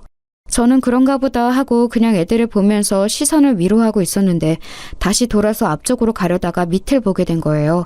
그의 녀석이 운동화에다가 핸드폰을 붙여서 제 치마 아래쪽으로 넣어서 촬영을 하고 있더라고요. 저는 저학년을 가르칠 때는 진짜 상상도 못했던 일이라서 순간 열이 뻗쳐서 말이 안 나올 정도더라고요. 저한테 발각된 주제에 그 녀석은 난처해하지도 않고 빙글빙글 웃으면서 핸드폰을 슬쩍 지 쪽으로 가져가는데 제가 빼앗아 버렸어요. 그랬더니 걔가 그러는 거예요. 선생님 핸드폰 주세요. 지금 제 물건 빼앗아 가는 거예요? 너 이게 무슨 짓이야? 지금 뭐 찍은 거야? 너 제정신이니? 저도 모르게 목소리가 있는 힘껏 높아져 있었죠. 네, 물론 아동한테 큰 소리를 내서도 거친 말을 해서도 안 되는 게 교사의 본분인 것은 알아요. 하지만 이런 상황에서 도저히 침착함을 유지할 수가 없었죠. 게다가 저도 당시에는 겨우 20 중반 갓 벗어난 저연자 교사였고 그 애는 덩치가 커서 거의 고등학생처럼 보일 정도인 애였어요. 제가 얼굴이 새빨개지도록 화를 내는데 그 녀석이 그러더군요. 그 핸드폰 내 거고 내가 찍은 것도 내 거예요. 선생님을 건드릴 권리 없어요. 핸드폰 내놔요. 초등학생 어린애가 딱 저렇게 말을 하더라고요. 진짜 정말 닳고 다른 고등학생 양아치 같은 말투라서 순간 정신이 혼미해지더군요. 저는 빼앗은 핸드폰을 그대로 들고 가서 파일 안에 쑤셔 넣었어요. 뒤에서 그 애 녀석이 쫓아오면서 핸드폰 내놓으라고 악을 질러대었고요. 안 된다. 너 이거 찾고 싶으면 부모님 오시라고 해. 선생님 치마 속까지 찍으려고 하는 너 같은 학생은 부모님하고 면담을 해야겠다. 최대한 침착하게 말을 하려고 노력했습니다. 정말 노력 많이 했어요. 하지만 목소리가 떨려 나오는 걸 막을 도리가 없더라고요. 어지간한 청소년만큼 커다란 덩치의 남자애가 씩씩대면서 저를 때리기라도 할 것처럼 바짝 붙어서 발을 굴러대는데 제가 진짜 제정신인가 싶었고요. 당연히 반 전체 분위기도 엉망이었지만 저는 미안하게도 학급 아이들을 신경 쓸 겨를이 없었어요. 당장 제가 지금 학생한테 치마 속을 찍히는 짓을 당한 터라 손까지 떨려왔기 때문이었죠. 그 녀석은 저를 때리기라도 할 것처럼 씩씩대면서 제 코앞에서 왔다 갔다 하더니 곧 쾅 하고 교실 문을 박차고 나가버렸어요. 정말 선생님이나 같은 학급 친구들에 대한 배려나 존중이라고는 손톱만큼도 없는 애였죠. 심장이 쿵쾅거리면서 뛰었어요. 겉으로는 멀쩡한 척하려고 어찌나 애를 썼는지 손이 후들거리면서 무릎이 떨리더군요. 하지만 지금 학급 애들이 저를 쳐다보고 있었기 때문에 거기에서 제가 약한 모습을 보일 수는 없었거든요. 그랬다가는 남은 애들 중 좀 삐딱한 애들까지도 저를 우습게 볼 게 너무 뻔했기 때문이었어요. 그러면 정말 남은 기간 동안 이 학급 애들하고 같이 지내고 가르치는 게 악몽이 되길 뻔했죠. 이를 악물고서 괜찮다는 듯이 얼굴을 가다듬고서 마치 걔가 원래 없던 것처럼 그냥 수업을 진행했어요. 그 녀석하고 비슷한 성향인 애들이 눈치를 보면서 딴지를 걸까 말까 하는 게 느껴졌지만 아무런 표정 변화 없이 그대로 쭉 수업을 진행하니까 말없이 수그러들더군요. 아마 제가 조금이라도 흔들렸다면 그 녀석들까지도 저한테 대들면서 비웃고 나가버렸을 게 뻔했어요. 그나마 제가 무표정하게 수업을 지속해서 아무 말도 하지 않은 거였죠. 그러고 나서 저는 그날 교관 선생님과 교장 선생님한테 가서 이런 사실을 알렸습니다. 학생이 선생님의 치마 밑으로 핸드폰을 넣어 몰카를 찍으려 했다는 사실만으로도 이미 범죄였으니까요. 하지만 교관 선생님도 교장 선생님도 별다르게 저를 위해서 화를 내주시지는 않았어요. 그냥 참 그 애가 잘못했다면서 그래도 선생님이니까 한번 참고 넘어갈 줄 아는 말만 계속했죠. 저는 솔직히 이해가 되지를 않았어요. 아니, 어떻게 이런 걸 참고 넘어가 주라는 건지 말이에요. 게다가 학생 훈육의 면에서도 이건 말이 안 되는 거였어요. 잘못한 건 확실히 짚어주고 벌을 받고 넘어가야 그게 잘못된 것인 줄을 아는 거잖아요. 그런 과정을 거쳐야 나중에 사회에 나가서도 잘못된 일을 하면 안 된다는 사실을 알게 되는 거고요. 하지만 제가 아무리 말씀을 드려도 교감도 교장도 전혀 귀담아 듣지 않으시더군요. 교장 선생님은 도리어 저를 나무라듯이 말씀하셨어요. 거 손선생 좀 참지 그랬어요. 걔 부모들이 아주 골치 아프단 말이야. 얼마나 막무가내인지 알아? 하지만 제가 이걸 참고 넘어간다고 해도 걔가 나중에 어떤 꼴이 될까요? 애를 가르치기 위해서라도 이건 그냥 넘어가면 안 되는 거라고 생각합니다. 그거야 우리가 알 바가 아니지. 이제 애들의 미래를 우리가 책임진다는 생각은 버려요. 그런 마인드로는 애들 가르치는 일 길게 못하니까. 아니 물론 손 선생이 아직 젊고 교직에 들어온 지 얼마 안 되어서 이상적인 생각을 하고 있다는 건 알아요. 하지만 그게 먹히는 시대가 아니란 말이지. 손 선생 본인은 물론이고 다른 학생들이나 선생님들까지도 다 너무 골치가 아파진다고. 본인 혼자만 힘들고 마는 게 아니란 말이야. 교장 선생님은 답답하다는 듯이 저한테 그렇게 꾸중을 하셨습니다. 제 잘못은 아무것도 없는 상태에서 상사한테 싫은 소리를 듣는 그 상황이 정말 이해도 가지 않고 납득도 되지 않더라고요. 저도 원래 그렇게 얌전하거나 고분고분한 성격은 아닌데 그래도 아직 저연차 교사이기도 했고 학교라는 조직의 분위기상 항상 다소곳한 태도를 유지하고 있었어요. 그래서 교장 선생님한테도 그때 아무런 말대답을 하지 않고 그냥 듣기만 하다가 나왔었죠. 나와서도 정말 속이 뒤집혀서 퇴근을 할 수가 없더라고요. 교장, 교감 선생님과 한참이나 이 이야기를 하고 난 다음이라 이미 해가 거의 저문 다음이었는데요. 교무실에서 선생님들은 많이 퇴근하시고 난 다음이라 저는 한숨을 쉬면서 애한테 빼앗았던 핸드폰을 책상 위에 올려두었어요. 어차피 패턴으로 여는 것이라 저는 알 수 없었고 애 부모님이 오면 면담한 다음에 열어서 제 치마 속 촬영한 영상을 지우게 해야 할 거라고 생각하고 있었거든요. 그런데 그때 제 핸드폰으로 전화가 오더라고요. 번호를 보니까 그의 부모님 번호였어요. 저는 애들 번호는 물론이고 부모님 번호까지 다 꼼꼼하게 저장을 해두었거든요. 그 애는 아마 저한테 혼나고서 곧장 부모님 퇴근하자마자 이야기를 한 것 같더군요. 그래서 마음을 단단히 먹고 걔 부모님한테도 쓴소리를 좀 하겠노라 결심한 이후에 전화를 받았죠. 그리고 통화가 연결되자마자 제가 여보세요라는 말을 꺼내기도 전에 전화에서 거의 귀가 찢어질 것처럼 엄청난 소리로 욕이 쏟아져 나왔어요. 아마 들어보지 못한 분들은 잘 모르시겠지만 전화기를 통해서 그 아기가 가득 눌러 담긴 상대방의 욕설이 저한테 쏟아지는 걸 들으면 거의 정신이 멍멍해질 정도예요. 저는 핸드폰을 들고서 대체 이게 뭔가 싶어서 멍하니 있었어요. 제가 알아들을 수 있는 말은 맨 끝에 문장 하나 정도였죠. 네가 교사면 다야? 너 내가 내일 학교 가서 죽여버릴 테니까 그렇게 알아.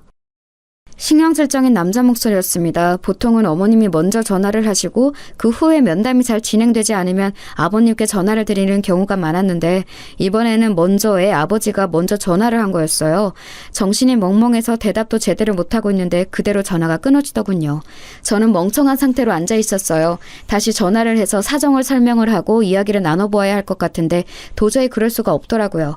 그렇게 일방통행으로 욕설을 얻어먹었는데 바로 정신이 차려질 리가 없지 않겠어요? 그래도 한참 앉아있다가 손이 떨리는 걸 가라앉히고서 다시 그 번호로 전화를 해봤지만 저쪽에서 딱 끊더군요. 몇 번도 해봤지만 계속해서 끊어버려서 저는 결국 아무것도 하지 못한 채로 퇴근을 할 수밖에 없었어요. 가족과 함께 살고 있었기 때문에 제 얼굴이 어두운 걸 보고 엄마가 급히 따라오면서 대체 무슨 일이냐고 물으셨죠. 아, 너 왜 그러니? 무슨 일 있어? 얼굴이 너무 안 됐다. 별거 아니에요, 엄마. 그냥 좀 피곤해서. 애들이 말 안 들었어? 뭐 과일이라도 깎아줄까? 괜찮아요. 필요하면 이야기할게요. 저희 엄마는 가정주부로 평생 살아오신 분이라 굉장히 심약하셨거든요. 그러니까 제가 겪은 일을 그대로 말했다간 거품 물고 넘어가시게 뻔해서 그냥 제가 입을 다무는 쪽을 선택했던 거였죠. 저희 아빠는 또 다혈질이셔서 이런 일이 생기면 화를 내실 거라 제가 말하지 않는 게 나았고요. 사실 우리 부모님도 나 보호하려고 애쓰셨었지 싶어서 마음이 조금 가라앉았습니다. 부모들은 항상 아이가 학교에서 혼나고 오거나 친구들과 싸우고 오면 마음이 불안정해지기 마련이죠. 아마 그의 아버님도 그런 게 아니었을까 싶었어요. 세상에는 참 여러 가지 사람이 있어서 자기가 불안해지면 욕설로 그 불안을 해소하려고 하는 이들도 있었으니까요. 그 녀석의 태도로 봐서는 부모님의 공격성이 있을 것 같아서 그 정도는 감안하고 마음을 단단히 먹으려고 애를 쓰기도 했습니다. 그리고 다음날 저는 어느 정도는 각오를 한 채로 출근을 했어요. 그런데 아침에는 아마 시간이 없었는지 그의 아버님이 안 오셨더라고요. 그 녀석은 아무 기색도 없는 채로 출석해서 앉아 있었고요. 그런데 눈길도 안 마주치고 고개를 이리저리 팩팩 돌리는 꼴이 전혀 반성한 기색은 아니었죠. 아마 오후나 퇴근 이후에 오지 않을까 싶었을 때였어요. 딱 점심시간 직전인 시간이었는데 끝나기 거의 20분 전쯤 갑자기 교실 문이 벌컥 열려서 정말 깜짝 놀랐습니다. 제가 놀라서 돌아보니까 거기 어떤 중년 남자가 시근덕대면서 서 있더군요. 저는 누구냐고 물으려다가 직감적으로 그 사람이 그 녀석 아버님이라는 사실을 눈치챘어요. 오늘 이렇게 갑자기 찾아올 만한 사람은 그 아버님밖에 없었으니까요. 아버님, 혹시 오늘 면담하러 오셨나요? 지금 수업이 아직 안 끝났으니 조금 기다리셔야... 제가 그렇게 말을 하는데 그 학부모님을 기다리지 않고 그냥 교실로 성큼성큼 들어오시더군요. 그러더니 제 멱살을 잡고 다짜고짜로 밀치셨어요. 저는 너무 창졸간에 일어난 일이라서 비틀거리면서 뒤로 거의 넘어질 뻔했는데 다행히 교탁을 잡아서 넘어지지 않을 수 있었죠. 그대로 넘어졌다면 아마 크게 다쳤을지도 몰랐는데 어떻게든 중심을 잡아서 간신히 서 있었어요. 그런데 그 아버님은 거기서 그치지 않고 교탁을 발로 차면서 소리를 질러대더군요. 네가 선생이면 다야, 어? 야, 네가 내 아들 핸드폰 뺏어갔어? 그거 너 강도질이야, 알아? 네가 무슨 권리로 애 핸드폰을 빼앗아가? 너 공산당이야, 어? 남의 재산을 왜 손을 대? 그 아버님은 정말 말도 안 되는 소리를 하면서 목에 핏대를 세워가면서 소리를 질러댔습니다. 저는 그 아버님이 들어오자마자 제 멱살을 잡고 밀쳐서 놀라 손발이 떨리는 와중에 마구잡이로 고함까지 질러대니 견딜 수가 없었어요. 제 나이 겨우 20 중반 조금 넘었을 때였는데 저 연차 교사가 감당하기에는 힘든 일이었죠. 학급 아이들이 전부 다 놀란 눈으로 저를 쳐다보고 있는 가운데 그 녀석은 저를 비웃는 얼굴로 빙글빙글 웃으면서 쳐다보고 있더군요. 그리고 그 녀석 주변으로 앉은 비슷한 놈들도 희죽거리면서 쳐다보고 있었고요. 정말 머리가 아득해지는 기분이었어요. 그리고 너 뭐 애한테 소리를 질렀다며? 야, 너 그거 아동학대인 거 알아? 죽을라고 이게 확. 내가 너 고소해서 교사 잘리게 만든다, 알아? 이런 게 선생이랍시고 자리 보존하고 앉아가지고 애한테 소리나 지르고 말이야. 아버님 진정하세요. 일단 말씀이라도 좀 들어보시고. 야, 됐어. 내가 지금 교장하고 교감한테 가서 단판 짓고 올라니까 너 진짜 가만 안 둔다. 그렇게 고함을 지르고서 그 아버님은 순식간에 애를 데리고서는 교실 밖으로 사라져버렸어요. 저는 이제 정말 다리가 떨려서 제대로 서 있을 수가 없더군요. 그렇게 제가 봉변을 당하는 사이에 점심시간 벨이 울렸고 차라리 다행이라는 생각이 들어서 저는 애들한테 밥 맛있게 먹으라는 인사만 간신히 한 채로 교무실로 들어왔어요. 당연히 저는 아무것도 먹지 못했죠. 그러고 나서 한 30분쯤 뒤에 교장실에서 내선 전화가 걸려왔어요. 손 선생, 다시 그 아버님께 전화드려서 정중히 사과드려. 그리고 애한테 핸드폰 돌려주면서 또 미안하다고 사과 꼭 하고. 안 됩니다. 저는 잘못한 게 없어요. 제가 왜 사과를 드려야 하나요? 그리고 그 핸드폰 안에 불법 촬영물이 있는데 그걸 돌려주라는 말씀이세요? 저는 너무 놀라고 화가 나서 대뜸 목소리가 높아졌어요. 하지만 교장 선생님은 그런 제 마음은 아랑곳하지 않고 아무런 상관없다는 듯이 오히려 불쾌하다는 듯이 말씀하시더군요. 아니, 송 선생, 지금 나한테 말대꾸하는 건가? 내 지시에 따르지 않겠다는 거야? 선생님이 되어서 교장 지시에 안 따르겠다면 어쩌자는 건가? 지금 잘 처신해야 해. 나도 그 아버님한테서 손 선생 보호를 못 해줘. 하지만요, 그 아버님 이 동네에서 오래 살고 성격도 험한 양반이야. 지난번 걔 4학년 때도 담임선생님 고소해서 교사 바뀌었던 거 모르나? 내가 보호해줄 수가 없는 사람이라고. 속이 울컥거리더군요. 교장 선생님의 말씀대로 사실 제가 뭘 할 수 있는 게 없었어요. 그 아버님 심지어 학교 앞쪽 골목 있지? 거기 정비소 하고 있어. 동네 학부모들하고 사이가 좋아서 한번 그 사람이 물어뜯기 시작하면 진짜 골치 아파진다고. 머리가 아프더군요. 교사라는 직업을 가진 이상 학부모와 소통을 하는 건 피할 수 없는 부분인데 게다가 그쪽에서 제 직업을 망가뜨리려 한다면 제가 저항할 수단조차 없는 게 현실이었죠. 그래서 저는 멍하니 교무실에 앉아 있었어요. 교장 선생님이 말씀하시길 걔 아버지가 학교 앞 골목 정비소를 한다고 했었죠. 그런데 안 돌아가는 머릿속으로도 저희 집이 가지고 있는 건물이 그쯤에 있고 거기 1층에 정비소가 있다는 게 생각이 나더라고요. 설마 거기인가 싶었어요. 사실 아빠 엄마 소유의 건물이고 관리인도 따로 있는 큰 건물이었기 때문에 뭐 제가 딱히 관심은 없는 곳이기는 했어요. 코로나 때 워낙 수익이 안 나와서 월세를 내려서 장사를 하게 해주었다고 그런 이야기를 들었던 게 마지막이었던 것 같더라고요. 걔 아버지가 정말로 거기서 장사를 하고 있는 사람이라면 나한테 이러면 안 될 텐데 라는 생각도 들었고요. 솔직히 선생으로서 하면 안 되는 생각이었지만 그 학생도 그 학부모도 진짜 꼴보기 싫고 우라통이 터지고 그렇더군요. 거기에 더해서 그냥 전체적으로 이 학교라는 세상의 조직 생활이 정말 무척 허무하다고 느껴지기도 했고요. 정신을 못 차리고 있으려니 곁에 있는 선생님들이 빨리 조퇴 먼저 하라고 지금 애들 가르칠 정신이 아닐 것 같다고 저한테 위로를 해주셨지요. 다른 선생님들이 대신 해주시겠다면서요. 아무래도 머리가 너무 아파서 병원이라도 가야 할 듯해서 선생님들의 호의를 고맙게 받고 일어나려는데 그 애 녀석이 교무실로 찾아온 거예요. 저기요, 저 핸드폰 이제 주죠? 우리 아빠 또 부르기 전에. 걔는 저를 선생님이라고도 부르지를 않았습니다. 저는 멍하니 걔 얼굴을 보면서 걔가 나를 선생 취급을 안 하는데 내가 걔를 학생 대접을 해줘야 하나 고민이 되었어요. 학기가 시작되고서 그 녀석을 계도하려고 애썼던 시간들 동안 받았던 스트레스가 한꺼번에 치솟는 듯한 기분이었죠. 의기양양하게 저한테 핸드폰을 내놓으라는 그 녀석 얼굴을 보다가 저는 고개를 저었습니다. 네 핸드폰 나한테 없는데? 뭔 소리예요? 가져갔잖아요. 부숴서 버렸는데? 아, 뭔 소리예요? 가지고 있잖아요. 뭘 버려요? 걔는 당황하면서 저를 몸으로 밀치고 제 책상 서랍이 열려고 했어요. 그때 옆자리에 있던 선생님이 몸으로 얼른 끼어들면서 걔를 막아서섰죠. 아, 뭐 하는 거니? 지금 너 다른 사람 물건 막 만지는 거야? 돌아가서 그냥 네 부모님하고 상의하고 다시 와. 선생님이 다 생각이 있으시겠지. 그리고 교무실에 있던 선생님들이 모두 같이 저희 쪽을 바라보셨어요.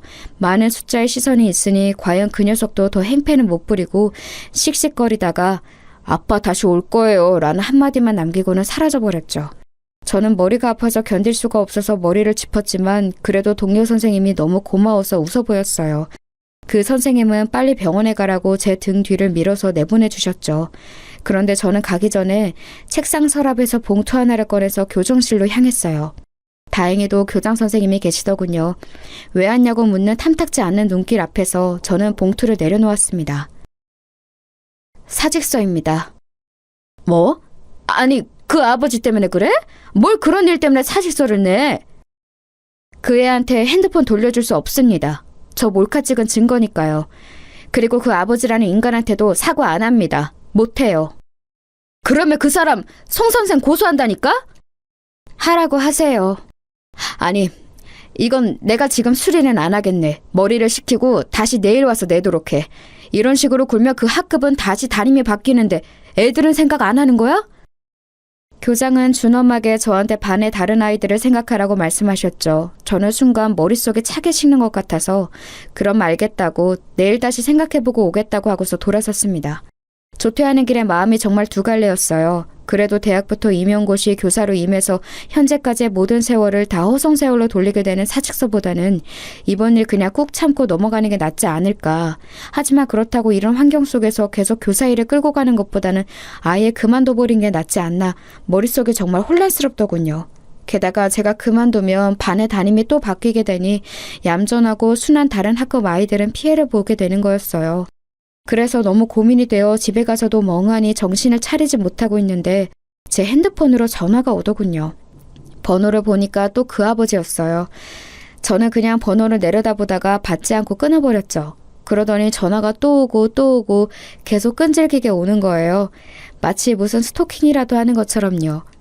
저는 정말로 핸드폰을 그냥 꺼버릴까 했는데 사직할 각오까지 한 마당에 대체 이 인간이 또 무슨 소리를 할까 궁금해서 한 10통쯤 전화 왔을 때 전화를 받았어요. 그랬더니 예상했던 것처럼 또다시 욕설이 줄줄이 튀어나오더군요. 야, 너 내가 기회 줬는데 또 애한테 지랄했어? 뒤진다 진짜. 교장이 설설 기면서 한 번만 기회 달라고 해서 봐줬는데 핸드폰을 부쉈다고? 너 제정신이냐? 저는 이게 욕설 듣는 처음이 아니라서 이미 익숙해진 건지 그렇게 막 화도 안 나더라고요. 그냥 듣고 있자니 조용해서 저쪽은 더 화가 난 것 같았어요. 야, 왜 대답이 없어? 이제 학부모가 우스워 보여? 내가 너 고소해서 꼭 길바닥에 나앉게 만든다. 내가 가만히 있을 것 같아? 어? 니네 부모는 너 그렇게 키웠냐? 선생이라는 게 가정교육을 어떻게 받은 거야?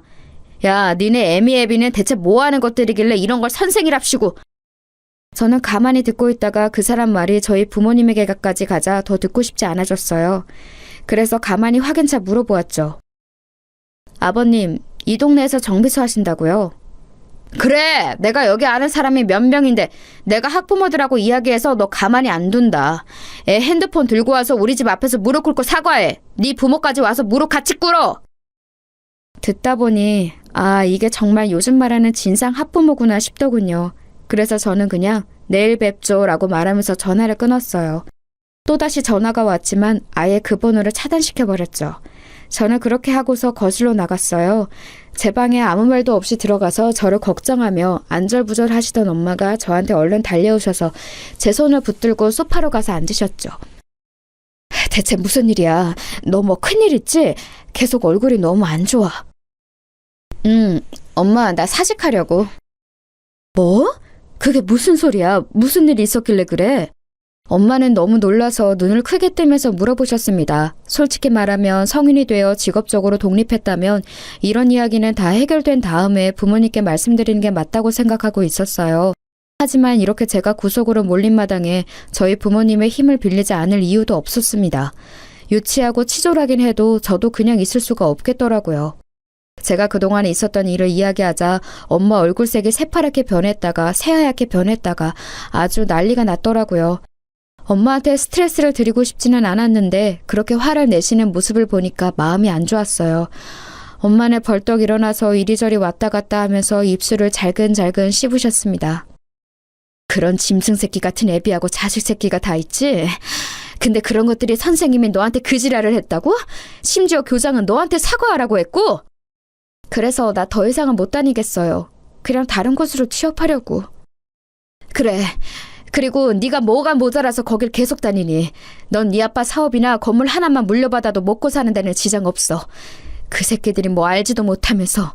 고소? 고소 같은 소리 하네. 네 아빠 아는 정감만 몇 명인지 아니? 엄마는 거의 입에서 불을 뿜을 기세로 화를 내시더라고요. 그래서 제가 헤헤 웃었어요. 안 그래도 아빠한테 부탁드릴 게 있어. 아빠 건물 중에 우리 학교 앞쪽 1층에 정비소 있는 곳 있지? 응, 있지. 그 정비소가 그 앱이라는 놈이 하는 곳이래. 뭐? 하면서 엄마는 더욱이나 길길이 뛰면서 화를 내시더라고요. 사실 그럴 수밖에 없었어요. 엄마가 하시는 말씀을 들어보니 그 정비소는 코로나 때부터 쭉 장사가 안 되어서 그때 한번 임대료를 내려주었고 요즘은 더욱이나 어렵다고 하도 우는 소리를 해대서 한 번도 내려줬다더라고요. 심지어 요 몇 달간 그것도 제대로 내지 못했는데 하도 사정을 해서 아빠가 그럼 경기 회복되면 그때 갚으라고 도촉도 안 하고 계신데요. 그런데 그렇게 사정을 다 봐주고 있는 인간이 학교에서는 완전히 얼굴을 바꿔서는 담임교사한테 지랄을 떨어대고 있었던 거였어요. 세상에, 난 정말 그 사람이 그럴 줄은 몰랐다. 엄마는 너무 어처구니가 없다는 듯이 말씀하셨어요. 그 인간이 부모님께 사정을 할 때는 그렇게 세상에 없이 가련하고 가엾은 가장처럼 말했다고 하시더라고요. 애가 둘에 아내도 아픈데 장사가 안 되어서 너무 힘들다고 제발 한 번만 봐달라고요. 돈이 없어 생활도 힘들다고 했다고 하는데 그렇다기에는 제가 입수한 애 핸드폰이 아주 최신형이더라고요. 제 것보다도 훨씬 더요. 그리고 곧 아빠가 돌아오시자마자 엄마하고 저는 그 사정을 전부 아빠한테 이야기했어요. 아빠는 평상시에는 자상하고 다정한 분이지만 한번 화가 나면 급발진도 그런 급발진이 없거든요. 아무 말 없이 저와 엄마 이야기를 듣고 계시더니 아빠는 곧 말씀하셨어요. 너 내일 아침 일찍 사직서 내고 와라. 교장 이야기 들을 것도 없다. 네가 애들 가르치는 걸 좋아해서 교사를 직업으로 삼은 거지 생계 때문에 돈 벌어야 하는 것도 아니잖아. 그런 곳에서 네가 고생할 필요 없다. 아빠는 딱 잘라서 말씀하셨어요. 사실 저희 집이 뭐 저 하나쯤 돈 안 번다고 어떻게 되는 집은 아니었거든요. 이 동네에만 상가 건물 제법 큰 걸로 4채가 있고 서울 안에 좀 더 있었고요. 그리고 다음날 아침 아빠가 운전하시는 차를 타고서 저는 학교로 들어갔어요. 일부러 조금 늦게 가서 학생들이 드문드문 등교하고 있었죠. 저는 차에서 내려서 곧장 교장실로 갔어요. 커피를 마시려던 교장이 놀라서 저를 돌아보는데 그냥 사직서를 내려놓고서 돌아서서 나와버렸죠. 그리고 아빠가 기다리다가 차에서 내리셨어요. 저희 아빠 차가 좀 겉으로 보기에 많이 튀는 외제차라서 운동장에 세워놓으니 학생들이 수군대면서 지나가는 게 느껴지더라고요. 약간 쪽팔리기는 했지만 어쨌든 아빠하고 같이 학교 앞쪽 그 정비소 쪽으로 갔어요. 학교 앞 골목 하나만 건너면 되는 곳이라서 상당히 가까웠죠. 정비소가 아직 열기 전이었지만 어차피 그 뒤쪽에서 살림집하고 같이 있는 형태라서 아빠가 곧장 그 정비소 사장한테 전화를 걸었어요. 저한테는 그쪽 목소리가 들리지도 않았지만 아빠가 짧게 몇 마디 하니까 나오겠다고 하는 것 같더군요. 그러고서 채 3분도 안 지났는데 헐레벌떡 사장이 튀어나왔어요. 바로 그 싸가지 없는 애녀석 아버지였죠. 순간 그 사람은 저하고 눈이 마주친 채로 무슨 일인가 헷갈리는 얼굴이었어요. 그리고 아빠가 그 사람한테 그러셨죠. 인사해. 내 딸일세. 안녕하세요. 초면은 아니죠? 제가 그 아저씨를 노려보면서 말하자 순간 말이 안 나오는지 어버버거리기 시작하더군요. 아니 그 사장님 이 아가씨 아니 이 선생님이 사장님 따님. 그래 내 딸이고 내가 어젯밤에 아주 충격적인 이야기를 들었네. 아빠의 표정은 무서울 정도로 굳어있었고 그 사람은 얼굴이 창백하다 못해 헬쑥해지기 시작했어요. 뭐라고 답변할 말도 찾기가 힘든 듯 그 사람은 손을 떨기 시작했어요. 자네 덕분에 내 딸 사직서 내고 오는 길일세. 그동안 내가 자네한테 임대료도 받지 않았던 게 너무 후회가 되는군. 사직서를 내셨다고요? 아니 그게... 고소하실 거면 하세요. 저도 아빠 변호사 좀 빌려서 쓸 테니까. 안 하시면 저희가 고소하려고요. 제가 무표정하게 말하자 얼굴 표정이 진짜 볼만하게 변하더군요. 이번 달 안으로 가게 비우게. 지금까지 안 낸 임대료도 이번 달 안으로 내고. 안 내면 고소장 받게 될 거야. 라고 말씀을 남기시고서 아빠가 돌아서셨어요. 그 아저씨가 달려와서 아빠 바지가랑이를 붙들고 늘어지는데 아빠가 저 먼저 집에 가라고 손짓을 하셨죠. 그러고서 저는 그냥 집으로 와버렸어요. 아빠한테 매달리고 울고 불고 난리였던 모양이지만 아빠가 봐주지 않고 곧장 가게 비우라고 선고를 해버리셨더라고요. 안 그러면 정말 법적으로 절차를 밟는다고 하셔서 결국 그달 안에 그 정비소는 허겁지겁 이사를 나갔고요. 물론 살림집도 같이 있었으니 거의 나앉다시피 한 모양이었어요. 소문으로는 어디 반지하 집으로 가서 살고 있다고 하더라고요. 아빠의 선의에 의지해서 살던 사람이 저한테 고약한 짓을 하려다가 된소리를 맞은 꼴이라 별로 불쌍하지도 않았었죠. 결국 저는 교사를 그만두고 일반 회사에 취업해서 다니고 있어요. 당시를 생각하며 다시 교사를 하고 싶은 생각도 들지 않네요. 요즘 교권 추락으로 여러 사건이 많은데 다시 한번 제 경험이 생각나고는 한답니다.